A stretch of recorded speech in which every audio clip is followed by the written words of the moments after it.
자, 여러분들과 함께 마가복음 2장 18절부터 22절까지의 말씀을 나눠보겠습니다.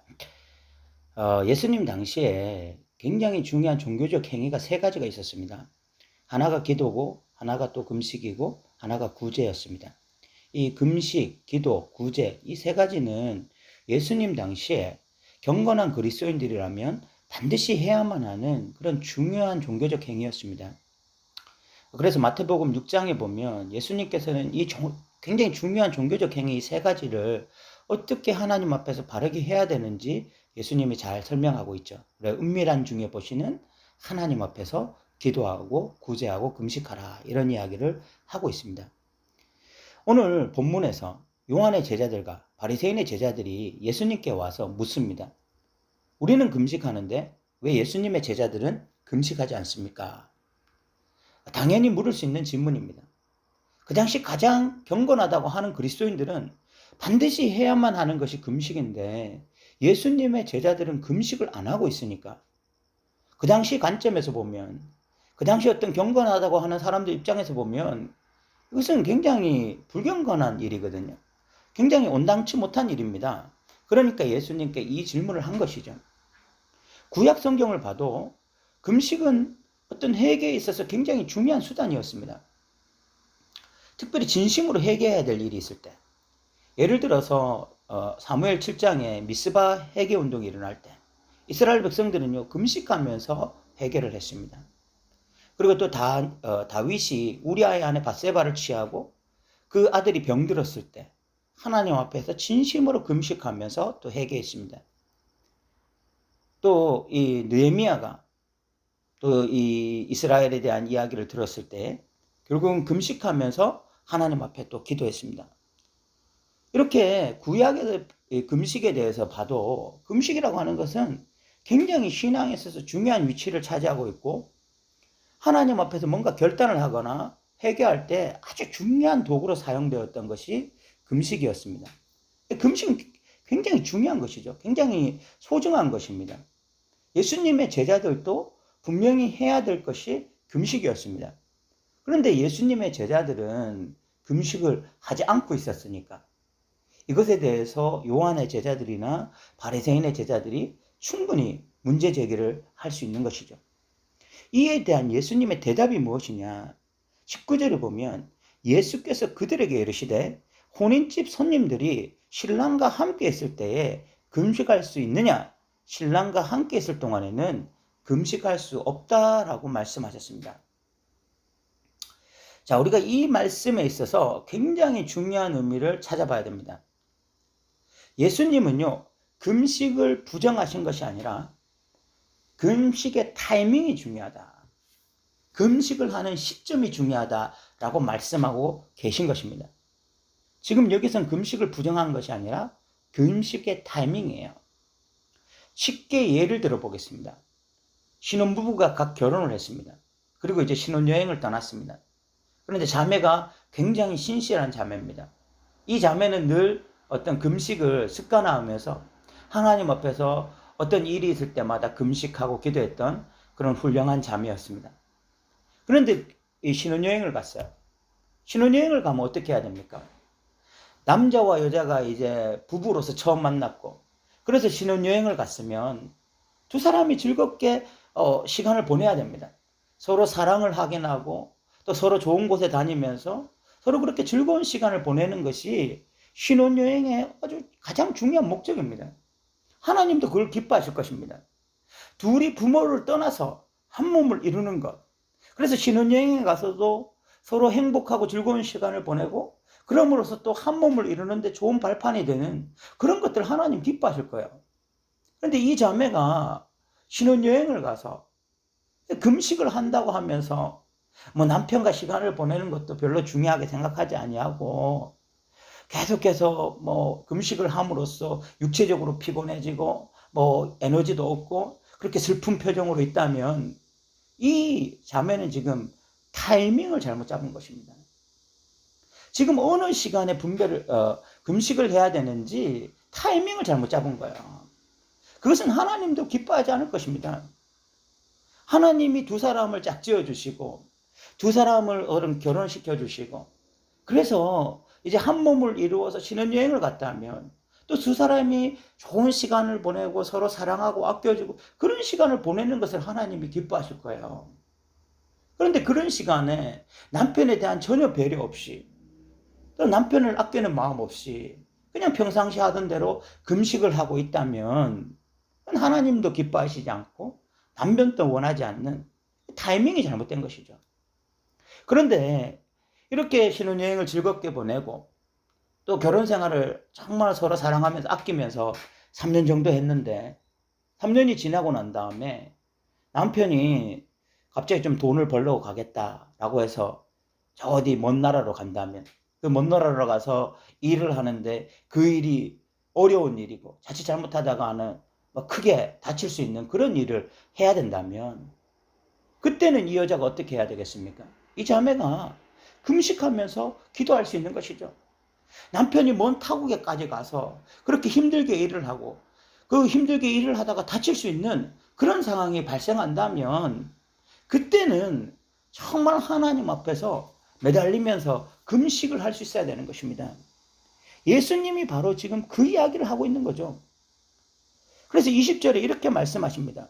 그러나 신랑을 빼앗길 날이 이르니니 그날에는 금식할 것이니라. 지금은 신랑과 함께 있는 시간이다. 지금은 신혼이다, 신혼. 제자들이 이 신랑이신 예수님을 만나서 신혼 생활을 열심히 하고 있기 때문에 이때는 남편이 아내를 바라보고 아내가 남편을 바라보면서 서로 관계를 하고 서로 하나 되어지고 서로 시간을 보내고 하는 그런 즐거운 시간이기 때문에 금식하지 않지만 이제 어느 순간이 되면 예수님은 십자가에 못 박히시는 남편이 빼앗길 날이 올 텐데 그때는 금식할 것이다. 타이밍이 중요하다는 것입니다.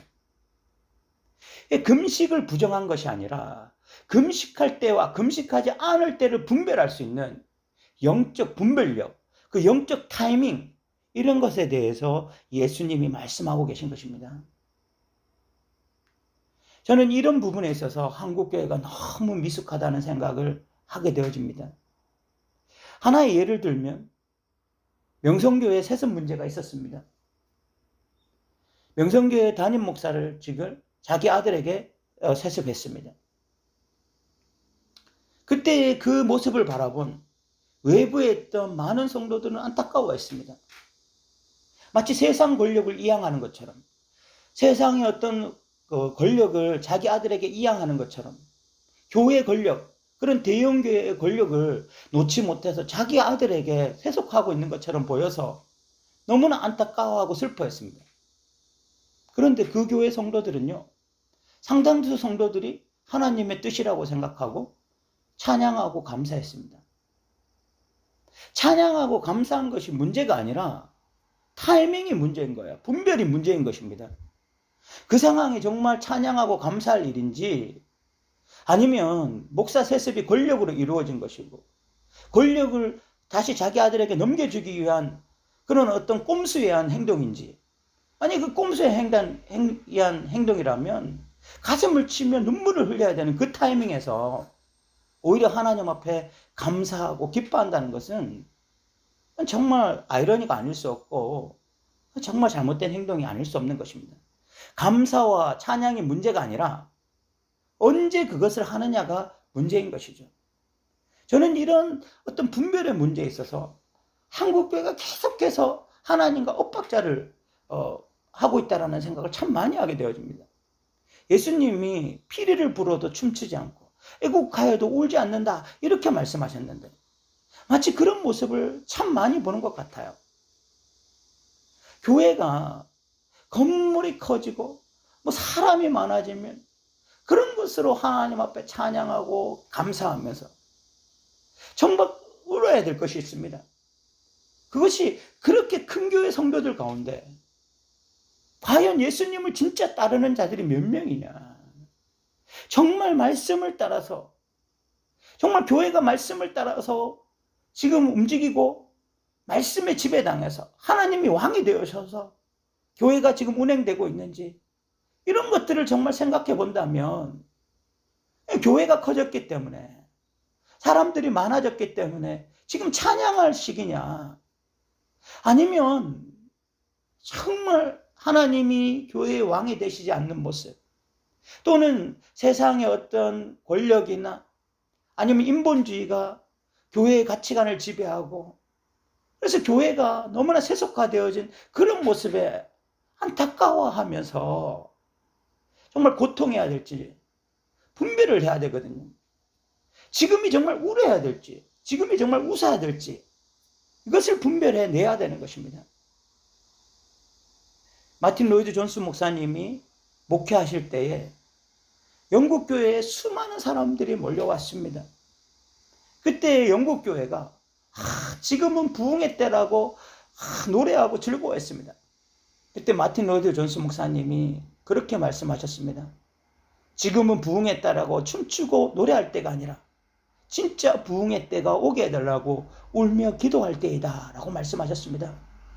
하나님의 사람들은 그 시대를 분별하는 것입니다. 하나님의 백성들은 지금 웃어야 될지 울어야 될지, 찬양해야 될지 아니면은 지금 금식해야 될지를 분별해내야 되는 것입니다. 그것을 통하여 지금 이 시대에 하나님의 마음을 품고 감사해야 될 때라면 감사하고, 정말 가슴을 치며 금식해야 될 때라면 금식을 해야 되는 것입니다. 개인적으로도 마찬가지입니다. 내가 지금 영적으로 깨어있지 못하고, 지금 내가 하나님과의 관계가 막혀있고 내 신앙이 퇴보하고 있다면 지금은 울며 금식할 때인 것입니다. 반대로 내가 지금 신랑 되신 하나님과 동행하고 있고 기도할 때마다, 성경을 읽을 때마다 하나님과 동행하고 있다면, 그러면 나는 지금 금식할 때가 아니라 춤추며 노래할 때인 것입니다. 본인 스스로가 분별을 해야 돼요. 본인 스스로가 깨달아야 됩니다. 내가 지금 영적으로 어떤 상태에 있는지 말입니다. 22절을 보면 예수님께서는 새 포도주는 새 부대에 넣으라 라고 말씀하셨습니다. 이 말씀의 의미가 무엇인가 하면, 새 포도주를 낡은 가죽 부대에 넣으면 결국은 낡은 가죽 부대가 터져서 새 포도주를 망치게 되거든요. 이와 마찬가지로 지금 유대교가 끊임없이 강조했던 것은 기도, 금식, 또 구제였습니다. 그런데 예수님이 오셨어요. 신랑이 왔습니다. 그러면 유대교의 그 사람들, 기도를 강조하고 금식을 강조하고 구제를 강조하던 그 사람들이 신랑이 옴으로써 금식을 신랑과 연결시켜서 해야 되는 것입니다. 기도도 마찬가지고 구제도 마찬가지입니다.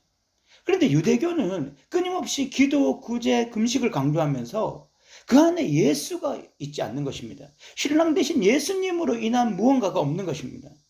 그러니까 낡은 가죽 부대가 되는 것입니다. 낡은 포도주가 되고 낡은 가죽 부대가 되는 거예요.